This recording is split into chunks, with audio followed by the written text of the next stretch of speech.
texto Luto e Melancolia é como uma extensão de uma ideia que o Freud começou a desenvolver em 1914, no texto Sobre o Narcisismo, uma introdução. Ali ele introduz a ideia do narcisismo no âmbito do desenvolvimento e do funcionamento do sujeito. Em 1917, no texto Luto e Melancolia, ele expande esse pensamento no âmbito dos vínculos.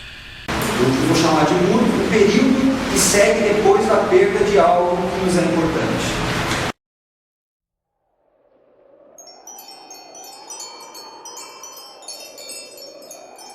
Então existe um período depois de perdermos alguma coisa muito importante que nós vamos chamar de luto. E assim, alguma coisa muito importante, não é? Seja lá o que for. Logo ao nascer, automaticamente temos que aprender a perder. O parto é o fim de um modelo de vida e o início de outro. O mundo aquático para o mundo aéreo, alimentação umbilical para a forma oral. Quer dizer, a gente poderia ficar aqui um tempão enumerando, não é, as coisas que a gente vai perdendo conforme a gente vai se desenvolvendo. E cada uma delas não é necessário que eu possa me propor a um processo de luto. A experiência do nascimento requer um luto. Olha que interessante, não é? E o colo da mãe precisa ser bom o suficiente para que esse luto possa ser vivido, porque senão eu não consigo viver esse luto. Eu não vou querer ter nascido. Quando a perda ocorre, é natural que nos recolhamos em direção ao nosso ego, ao eu. E nos desinteressemos, em certa medida, pelas coisas do mundo externo. Quando a gente perde alguma coisa e ao admitir que perdemos, também reconhecemos que essa coisa que foi perdida estava no mundo externo, o mundo externo começa a ficar desinteressante, né? Nós nos desinteressamos por esse mundo externo, onde estava aquilo de tão importante que foi perdido. E esse é o primeiro estágio do processo de luto. Das tendências da libido, lembra na teoria das pulsões? Não é? Libido, do interior para o exterior, eros. Do exterior para o interior, tânatos. Não é isso? Simplificado de uma maneira bem grosseira, mas é mais ou menos isso, não é?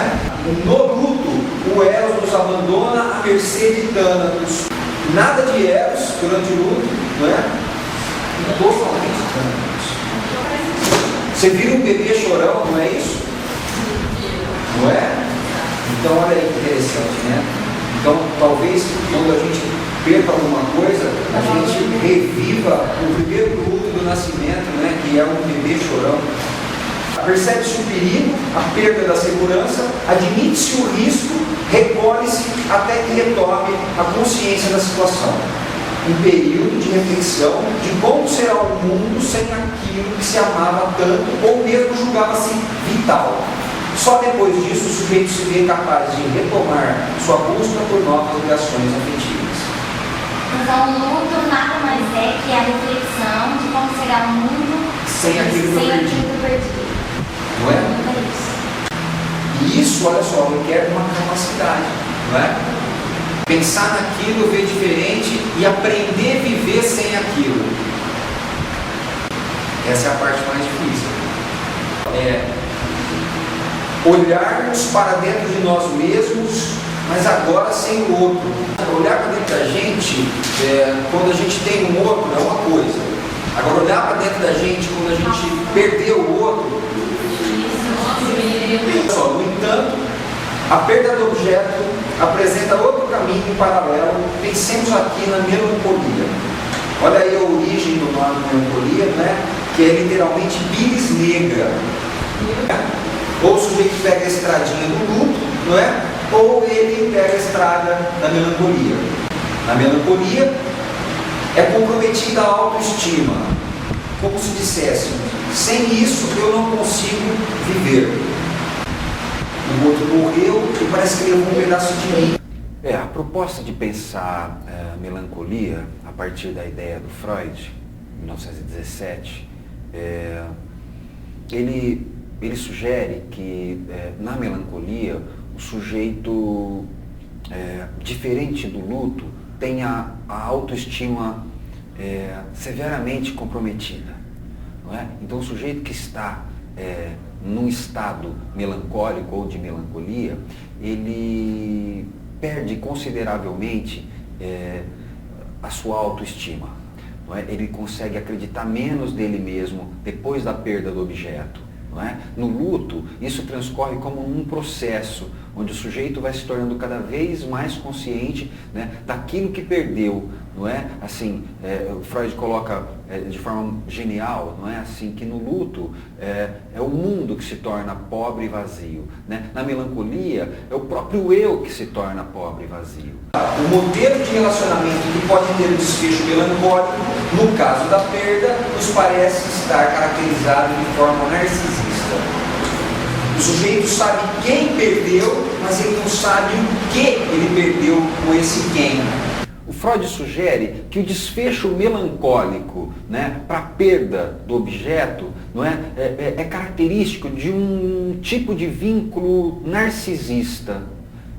E quando eu falo de vínculo narcisista, eu estou dizendo de um tipo de vínculo que tem um formato na relação onde um é o espelho do outro. Ele não é reconhecido quando ele é ele mesmo. Ele é só reconhecido quando ele é um espelho do outro, por identificação. Então, o sujeito fica privado desse vínculo de reconhecimento e o seu eu vai se empobrecendo cada vez mais de si mesmo, não é? Que precisa ser ocupado pelo outro.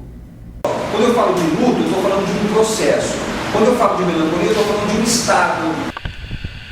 Quando a gente fala de luto, a gente está falando de um processo, não é? E sugere movimento, né? O sujeito está num processo de luto. Já quando a gente está falando de melancolia, a gente está falando de algo estático. O sujeito está num estado de melancolia. Ou o sujeito entra num processo de luto, não é? Ou ele fica estagnado na melancolia, no estado de melancolia. Esse processo de luto pode demorar, então. O processo de luto pode demorar, pode ser um objeto extremamente importante na tua vida e que você vai ter que se dedicar bastante a um processo de luto para que você possa aprender o que é ser aquilo. Eu não acredito em técnicas de amenizar sentimentos de perda. Me parece que assim, quando algo importante foi perdido, precisa haver um período de luto, né? E precisa se respeitar esse período de luto até que se possa elaborar a perda desse algo tão importante. Se o sujeito tinha uma relação com o objeto, da qual ele não podia confiar em si mesmo sem o objeto, ele perde o objeto. Qual é a única forma que ele vai poder achar para continuar vivendo? Se ele não pode viver sem objeto, ele vai se tornar o objeto. A identificação com o objeto perdido. Na melancolia, o sujeito torna-se, em certa medida, o objeto perdido, adquirindo características daquele que se foi. É como se, a partir da perda desse objeto, ele regredisse em modelos anteriores ou modelos antigos de vinculação com o objeto. Não é? E o modelo de identificação é um modelo primitivo. Né? O bebê se identifica com a mãe. Né? O bebê se relaciona com a mãe por identificação. Só para a gente se lembrar, identificação é um modelo de ligação vinculado ao princípio do prazer, que é o processo primário, não é? Porque o vínculo se dá por identificação. Então o outro tem que ser igual a mim, não é? Então se o outro tem que ser igual a mim, o outro não é o outro. Identificação, ligação do processo primário. Não existe o outro, então eu só me ligo ao outro se o outro for igual a mim. A mãe e ele E não são duas pessoas. É uma que vive para a outra ali, é uma extensão do mesmo ser. Na medida em que o sujeito não pode viver esse narcisismo primário, como diria Freud, não é? E não tem a ambientalização suficientemente boa, usando os termos do Winnicott, o sujeito vai guardar essas características narcisistas dos vínculos como uma coisa que perdura na sua vida. Não é? Todos os vínculos vão ter esse tipo de funcionamento narcisista, onde um deve ser o espelho do outro, um deve ser aquilo que o outro deseja que ele seja e não aquilo que ele realmente é. Só com o tempo que ele vai conseguindo perceber que a mãe é outra pessoa, né, e que ela guarda tudo aquilo que ele mais deseja. Isso é ligação objetal. Ele começa a perceber que existe outro e começa a se ligar a esse outro objeto. Se essa ligação foi de cunho narcisista, quando ele perder o objeto, ele vai cair em melancolia.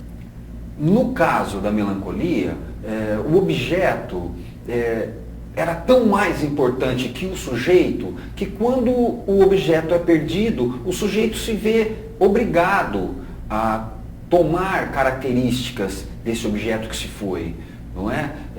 Ele não consegue acreditar que ele pode continuar vivendo sem esse objeto. E a única forma que ele encontra para poder continuar vivendo é assumindo características deste objeto que foi perdido. Então, que tipo de característica o sujeito melancólico deve herdar do objeto? Essencialmente características defensivas, não é? Ou características que estejam relacionadas à defesa. É como se o sujeito assumisse as defesas do objeto. O sujeito começa a se defender como o objeto se defendia. E isso acontece mesmo sem ele estar sendo ameaçado por aquilo que ameaçava o objeto.